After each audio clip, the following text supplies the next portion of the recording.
Get started, Nikki. Great. All right. Good afternoon, everyone. We are joined by head women's soccer coach Nikki Izzo-Brown this afternoon. Coach, if you just want to give us a quick opening statement to preview our NCAA first round matchup at Kentucky tomorrow, then we'll open it up to questions. Yes, it's very exciting to continue to play in postseason. We feel this is a terrific opportunity, and we know that we will have our hands full with a very talented Kentucky Wildcats. All right.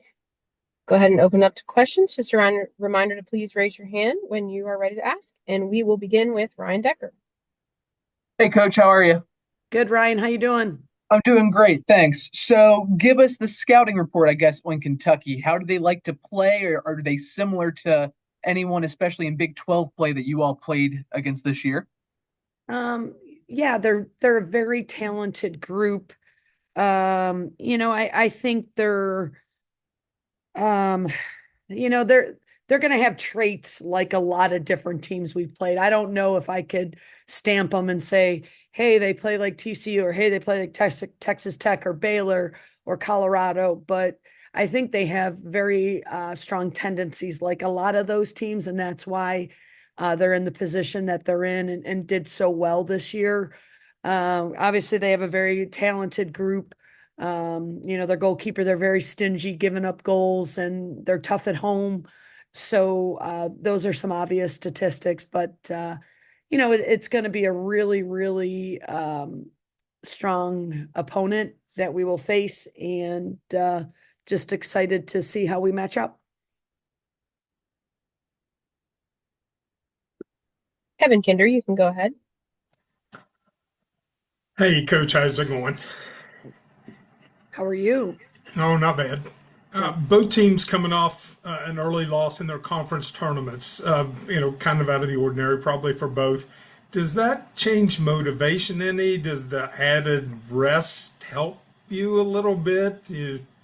I'm sure it's a little bit of both. I mean, we beat Kansas, they beat Tennessee, and as we know, when you get into conference play, anything can happen. So I would imagine that Troy's definitely got the group a little bit more motivated as we are. So I think a lot of it is internal motivation. And then when you get to the NCAA tournament, everybody knows, what's at stake.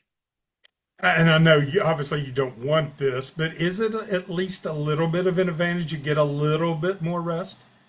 Yeah, for sure. I mean, you know, being as experienced as I am, I've bowed out very early, and then we've extended and won.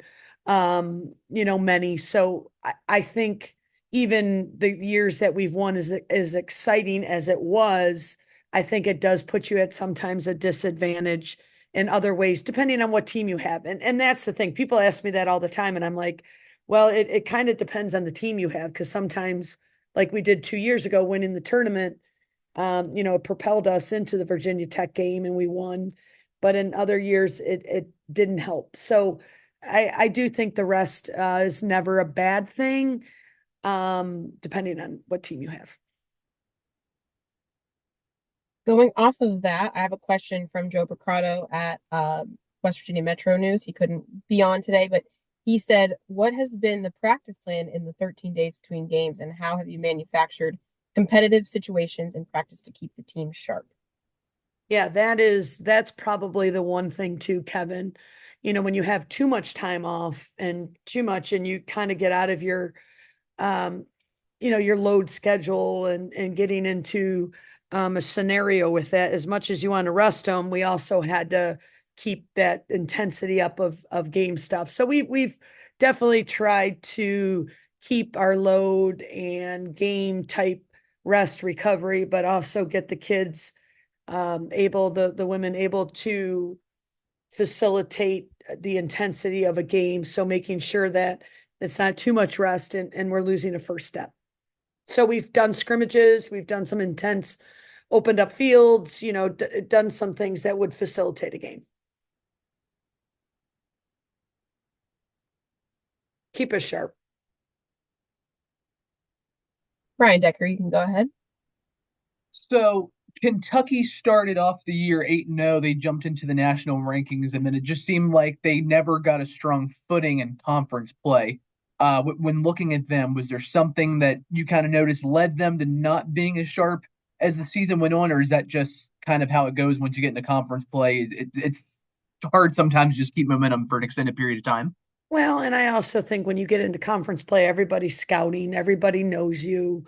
I think early on you can get into some momentums because teams don't don't really know what the opposition brings, and that's why when you get into conference play, it gets a little bit more complicated because you are getting scouted and you do have a really good understanding how to disrupt a team or how to be more effective against a team. So, and of course, then again, you also have to think about the SEC is the lion's den.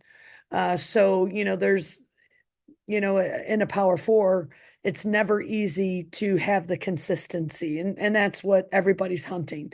So I'm sure it's a little bit of combination, in my opinion, of both, where it's not necessarily what the Wildcats are doing wrong. It's just, what the rhythm of getting into conference and especially a conference like the SEC, that brings problems.